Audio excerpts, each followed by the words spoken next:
अभी बात की जाए फिनलैंड की, तो फिनलैंड ने कुछ ऐसा किया, या यूं कहें कि उन्होंने एस जयशंकर साहब का इशारा न समझकर कुछ ऐसा कर दिया जिसके बाद उसकी कुटाई होनी तय थी और व्लादिमीर पुतिन ने डायरेक्टली उनकी कुटाई करनी शुरू कर दी है।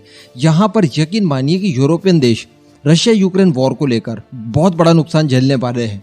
कुछ नुकसान तो इनको हो रहा है जो हम लोग देख रहे हैं, आने वाले समय में कुछ और नुकसान इनको होगा, उसके बारे में ही आज हम लोग डिस्कशन करेंगे। आप बस वीडियो को एकदम एंड तक देखते हुए चैनल को सब्सक्राइब जरूर कर दीजिएगा। दोस्तों, अगर एक महीना पहले फ्लैशबैक में जाया जाए तो वहां पर आपको एस जयशंकर साहब के द्वारा दिए गए 2 कमेंट्स याद होंगे, जिसके बारे में मैंने आपको तभी बताया था।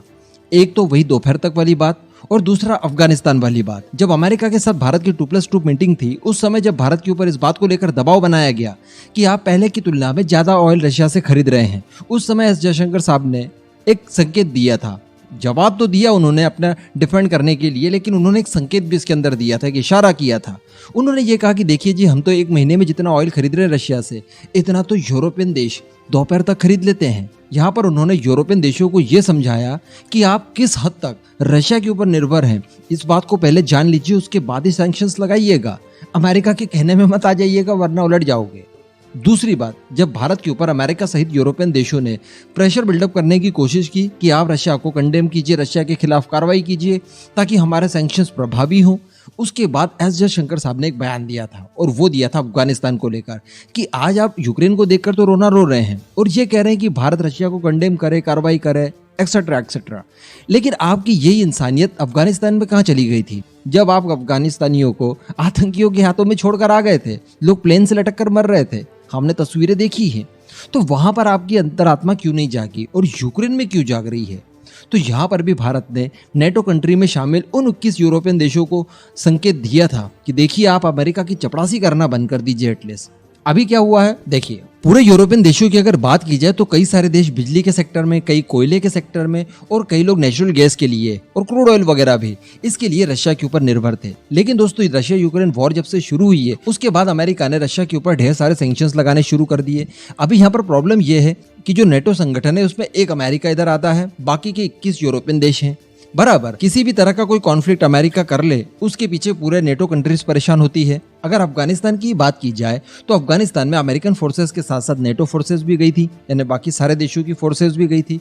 अभी यहाँ पर जितना टोटल खर्च हुआ होगा उसमें अमेरिका ने तो 1% किया है, लेकिन बाकी का अगर देखा जाए तो 21 कंट्रीज ने मिलकर किया है। तो कहने का मतलब कि कोई भी कॉन्फ्लिक्ट अमेरिका का हो और अमेरिका के लिए लड़ना हो, उस काम में भी यूरोपियन देश आगे आते हैं और अपने खर्चे पर आते हैं। कहने का मतलब अमेरिका से ज्यादा नुकसान टोटली देखा जाए तो यूरोपियन देशों को होता है। लेकिन अफगानिस्तान की अगर बात की जाए तो अमेरिका के इंटरेस्ट के लिए अमेरिका वहां पर गया, नेटो फोर्सेस को लेकर गया, लेकिन जैसे ही अमेरिका का इंटरेस्ट वहां से खत्म हो गया, उसने नेटो कंट्रीज को बिना बताए बस बाहर निकलना शुरू कर दिया। अब उनको भी अपने हिसाब से निकलना था, जिसमें उन्हें कई सारी परेशानियां आई। पहले तो इतने सालों तक वहां पर रहने के लिए कई सारे जवानों को खोया, कई सारा पैसा खर्च किया, और उसके बाद अमेरिका ने एक तरफा फैसला लेते हुए वहां से निकलने की तैयारी कर ली। इसी के साथ साथ रशिया यूक्रेन वॉर में जब इन्होंने सैंक्शंस लगाए अमेरिका ने, उसके बाद यूरोपियन देशों की भी मजबूरी बन गई कि इन्होंने भी सैंक्शंस लगाए। लेकिन ये लोग ये भूल गए कि बिना रशिया के ऑयल या नेचुरल गैस या फिर कोयले और बिजली वगैरह के हमारा काम चलेगा कैसे? मैं आपको बता दूं कि रशिया इन्हें सबसे सस्ते दामों पर गैस प्रोवाइड करवाता है। इन देशों के पास रशिया के अलावा कोई दूसरा ऑप्शन है ही नहीं। इसी का तो फायदा उठाया रशिया ने। रशिया ने यह स्पष्ट तौर पर कह दिया कि अब जो आप हमसे एनर्जी के सोर्सेस खरीदेंगे, उनका भुगतान आप ना तो डॉलर्स में कर सकते और ना ही यूरो में कर सकते, आपको करना होगा रशियन करेंसी रूबल में। और ऐसे ही हुआ, इन देशों को मजबूरन, सोचिए, सैंक्शंस लगाते वक्त इन्हें थोड़ा सा भी ध्यान नहीं आया कि रशिया की एक बात ने इन्हें इतना मजबूर कर दिया कि इन्होंने जो भुगतान है इन सब चीजों का वो रूबल में करने के लिए ये लोग मजबूर हो गए। लेकिन उसके बावजूद ये लोग सैंक्शंस पर सैंक्शंस लगाते गए। अब रूबल में जब पेमेंट रशिया को किया गया, उससे रशिया को फायदा ये हुआ कि रशियन करेंसी रूबल, जो इस युद्ध से पहले भी कहीं की नहीं बची थी, बहुत गिरी हुई थी, रुपये की तुलना में भी वो बहुत ज्यादा गिरी हुई थी, वो भी कहीं ना कहीं स्टेबल हो गई और दुनिया भर की मजबूत करेंसीज में से एक बन चुकी है आज की तारीख में। नुकसान किसका हुआ? यूरोपियन देशों का हुआ। अमेरिका को क्या हुआ? कुछ भी नुकसान नहीं हुआ। इसी के साथ साथ अब यूरोपियन कंट्रीज की करेंसी देखें, यूरो, वो अमेरिका के डॉलर के मुकाबले में भी बहुत मजबूत रहा है, लेकिन कुछ समय से वो लगातार गिर रही है और ये इम्पैक्ट पड़ा है रशिया के ऊपर लगाए जाने वाले सैंक्शंस की वजह से।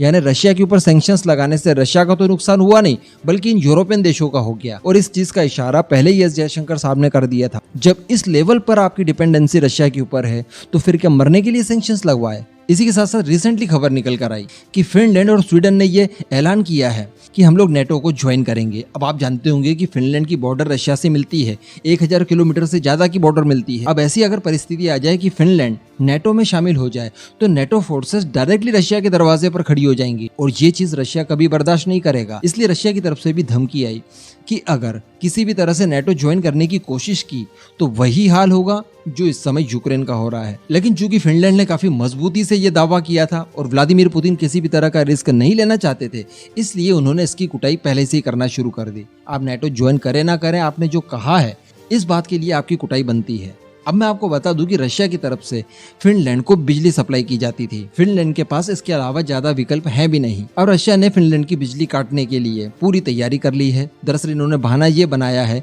कि जो कंपनी रशिया से बिजली सप्लाई करती है फिनलैंड, उस कंपनी ने भुगतान नहीं किया है और इस बात को बहाना बनाकर रशिया फिनलैंड की बिजली काटने जा रहा है। इसी तरह की चीजें अगर चलती रही तो फिनलैंड का होगा क्या? क्योंकि मैंने वीडियो में आपको बार बार बताया कि इन सब छोटे मोटे देशों की डिपेंडेंसी रशिया पे बड़ी जबरदस्त है। अभी भारत पे दबाव बनाने के बजाय इन्होंने भारत के इशारे समझने थे। खैर, इस पूरे मुद्दे पर आपका जो भी मानना हो नीचे कमेंट करके जरूर बताइएगा।